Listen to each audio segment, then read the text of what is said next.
Pedro Benzini. 1:49. Tenemos aquí en el estudio, amablemente se acerca Andrés Ignacio Silva, consultor político, experto en temas internacionales. Andrés Ignacio, bienvenido siempre al programa, un gusto tenerte acá. ¿Cómo estás? Gracias, Pedro. Bueno, muy bien, monitoreando la situación como hasta ahorita de moda hacer en redes y muy pendiente de todo lo que está pasando en el Medio Oriente y en el mundo. Tenemos apenas 2 días de marzo. Entra Mercurio en retrógrado. Ya la cosa está como astrólogo, porque mira, todo es tan impredecible, pero te quería preguntar, todo gira alrededor de lo que está sucediendo en Irán, Israel, Estados Unidos, ahora Europa, y la última noticia acaba de amenazar Donald Trump que puede hasta llevar tropas físicas a Irán. Yo pensé que iba a ver como sucedió aquí en Venezuela, que iba a negociar y que eso fue lo que se anunció el fin de semana. Sin embargo, esta nueva amenaza de Trump, que va a venir una nueva oleada de ataques, está poniendo otra vez en compromiso esta situación. Me interesa mucho tu opinión y gracias.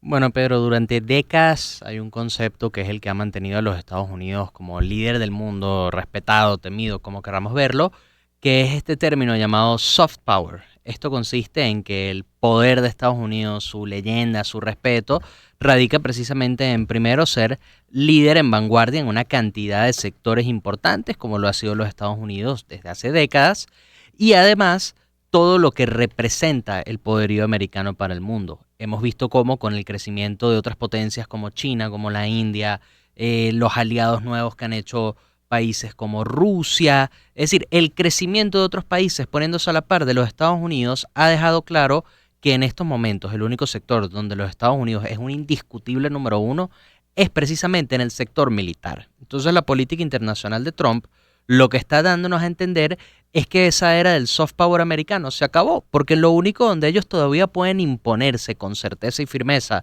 frente al resto del mundo es precisamente en el hard power, en el poder militar, en demostrar que esa fuerza no radica únicamente en lo que representa los Estados Unidos, sino en esa fuerza militar que ya no tienen ningún miedo de desplegar. Lo hemos visto con Irán, lo hemos visto con su tratamiento hacia Rusia y Ucrania, lo vimos con el caso de Venezuela y con muchos otros donde Estados Unidos ha precisamente decidido tomar acción positiva, como le dicen, para ellos desplegar este poder militar y hacerse respetar nuevamente en el mundo, pero con un enfoque de fuerza armada, un enfoque bélico. Entonces, en el caso de Irán, en estos momentos, lo que estamos viendo es una estrategia que se ha desplegado desde el primer día del nuevo mandato de Donald Trump, donde primero pasa por asegurar el mercado petrolero internacional, garantizar que sus intereses se vean protegidos y ya después con un poco más de ligereza poder desestabilizar el Medio Oriente, hacer la entrada que por tantos años ellos han dicho que van a hacer sobre Irán y bueno, estamos viendo precisamente el desenvolvimiento de esa situación. Sí. Ahora Irán no está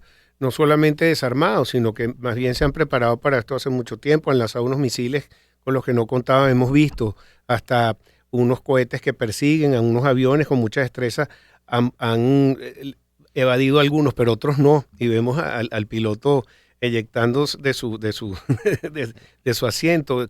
¿Qué retaliación crees tú que pueda venir? ¿Crees que también podamos tener algún ataque nuclear? Bueno, en estos momentos lo que estamos viendo es además uno de los grandes miedos que surgen con cualquier situación de sustitución de poder, llámese lo que pasó en Venezuela, llámese lo que está pasando en Irán o cualquier otra situación similar en el mundo, que es hay que entender quién va a llenar ese vacío de poder.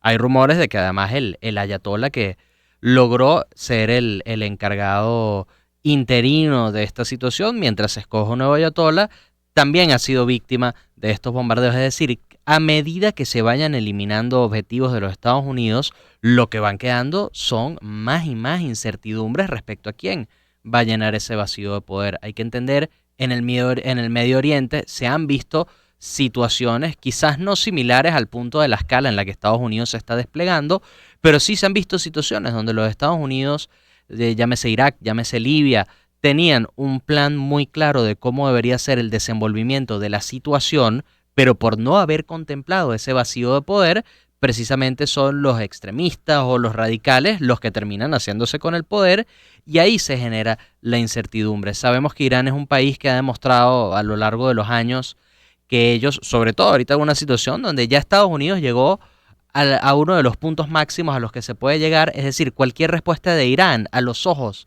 de los altos mandos iraníes significan ¿qué más nos van a hacer? Nos van a seguir bombardeando, nos van a seguir atacando. Irán se siente de cierta manera empoderado por esa respuesta y ahí está el riesgo para el mundo, que yo no descartaría ningún tipo de respuesta que desde Irán pudiese salir, sea contra los aliados de los Estados Unidos o en el mismo territorio americano. Y Irán tiene algunos aliados también con ellos, que bueno, y fíjate lo que nos dijo este periodista que acabamos de entrevistar, que ya Europa está comprometiéndose y tiene algunas bases militares de Estados Unidos y tienen miedo. Por ejemplo, habló unas de que están en Portugal, de que Macron está hablando para que tomen acción algunos de los organismos internacionales que hasta ahora no están haciendo nada. ¿Qué opinión te merece? Bueno, aquí es donde entra la importancia de siempre tener una estrategia clara planteada. ¿Cuál ha sido el problema del último año para la administración de Donald Trump? Que muchas veces actúan de una manera irracional, pasional, basada en instintos, en sentimientos, y es muy difícil de justificar para cualquier aliado americano sumarse a una de sus causas cuando no se sabe en qué van a desembocar. ¿Cuál es la diferencia principal entre otros conflictos en los que ha participado los Estados Unidos y este conflicto actual? Que siempre se ha planteado una ruta de cambio clara. Es decir, en su momento, cuando Bush decide entrar en el Medio Oriente, sea o no cierto, el enfoque era claro, acabar con las armas de destrucción masiva que decían que había en territorio de Medio Oriente. ¿Cuál es el problema actual? Se está hablando únicamente de Irán es un peligro para la región, Irán es un peligro para el mundo, pero no se está planteando una ruta clara de por qué es ese peligro. Entonces, aquí es donde vemos que los aliados de los Estados Unidos, además uno de los principales, que es quien lo acompaña en esta operación, que es Israel, está también muy afectado su reputación en la comunidad internacional. Uh-huh. Hay que venderle a estos aliados de los Estados Unidos que esta operación no va a ser, como dijo hace minutos el secretario de Guerra Pete Hegseth, una operación sin fin, sino hay que claramente entender cuándo se va a llegar a ese punto medio a través del cual se puedan llegar a acuerdos con Irán, se pueda llegar a una paz en el Medio Oriente y ya se puedan cesar estas operaciones. Estamos hablando de que se necesita un cambio de mando en Irán, un cambio de gobierno, o que cuando se llegue a esa solución es que se va a poder entender hacia dónde va el conflicto. Sí. Tenemos que hacer una pausa, por favor, Andrés Ignacio Silva, consultor político. Al regreso quisiera ver un poco la estrategia que tomó Estados Unidos con el petróleo venezolano y esta consecuencia también de que atacaron a todo lo que es Irán y el petróleo, que yo pensé que se iba a disparar mucho más. Ahí está, se disparó $3, se esperaba que iba a amanecer en $100. Así que no ha pasado. 1:57, ya regresamos con más para ustedes. Escuchen el tema con Vanessa Carlton, A Thousand Miles. Encuentro de generaciones. Éxitos. Caracas, Valencia, Maracay, Puerto La Cruz, Puerto Ordaz, Barquisimeto, El Vigía, Mérida, Táchira, Margarita, Maracaibo, Maturín, Guarenas, Guatire. Éxitos. Sonidos en primera fila.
Encuentro de generaciones. Éxitos. Caracas, Valencia, Maracay, Puerto La Cruz, Puerto Ordaz, Barquisimeto, El Vigía, Mérida, Táchira, Margarita, Maracaibo, Maturín. Guarenas Guatire. Éxitos. Sonidos en primera fila.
Encuentro de generaciones.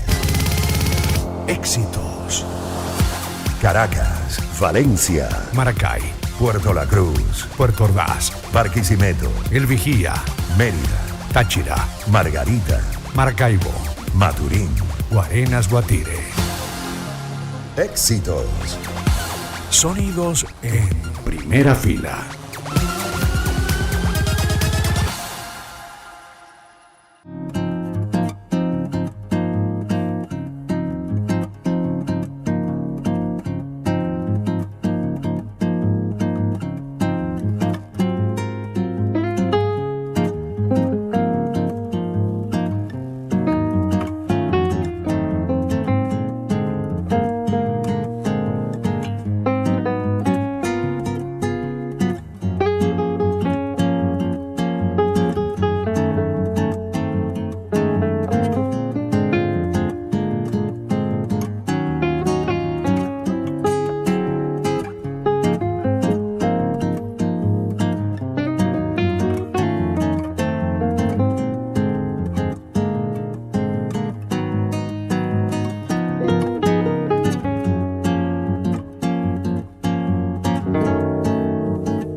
Cine con todo. Visiones panorámicas. Con Pedro Benzini. 2:12. Seguimos conversando aquí con Andrés Ignacio Silva, consultor político, experto en temas internacionales. Viendo la pantalla CNN, todo es alrededor de lo que está ocurriendo en Irán. Pusieron 4 pantallas de distintas visiones, incluyendo al estrecho de Hormuz, que es tan importante porque por ahí pasa todo el petróleo que sale de Irán. Pero acaban también de decir que Trump dijo que ellos esperaban que esta intervención iba a ser hasta de 4 semanas, pero dice que están bastante adelantados, pero que falta. Y dijo que habían 4 americanos desvividos y 18 que están seriamente heridos. O sea que lo que estábamos hablando fuera del micrófono, que a mí lo que me preocupa, porque Irán tiene años preparándose y es una guerra religiosa en el fondo para ellos. Entonces, ¿tú no crees que puedan tomar una retaliación, algo que se pueda repetir y Dios quiera que no, un 9/11 o algo de esto?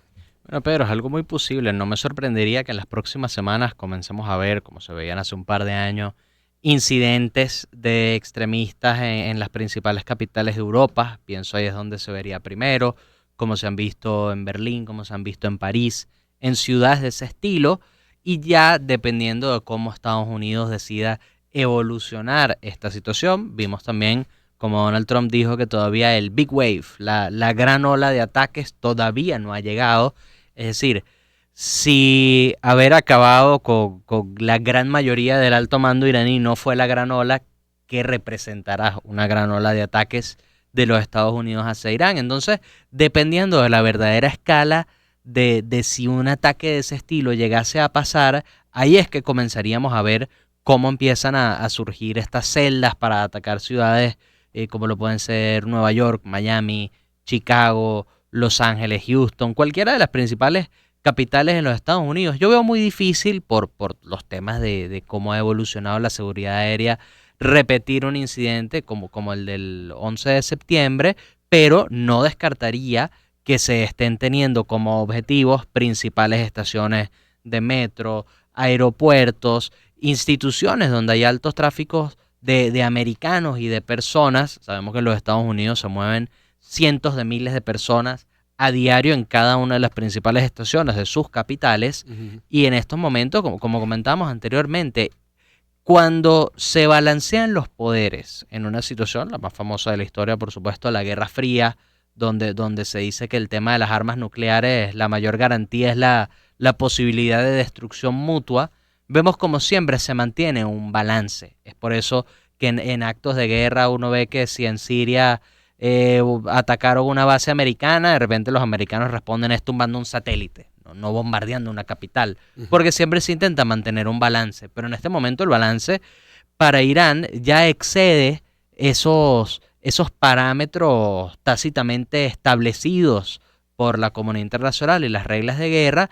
Entonces estamos ante un supuesto muy peligroso que no se ha visto desde hace décadas en el Medio Oriente, que es de cierta manera carta libre frente a sus aliados para Irán de actuar de la manera que ellos consideren, porque además, como estábamos diciendo anteriormente, los Estados Unidos, si bien es cierto que sus principales aliados han apoyado el hecho de que Irán no puede tener armas nucleares y el hecho de que Irán no puede seguir creciendo como un riesgo para Occidente, sí hay que entender que ellos no están detrás de los Estados Unidos ni están apoyando a los Estados Unidos con la misma convicción por la misma amplitud de las acciones irresponsables que ha tomado Estados Unidos este año de mandato de Donald Trump. Muy bien, te pregunto también, dejamos esta pregunta al aire, sobre el ajedrez político que utilizó y geopolítico y petrolero que jugó Estados Unidos antes de ni siquiera pensar atacar a Irán y sobre todo por las consecuencias con el precio del petróleo.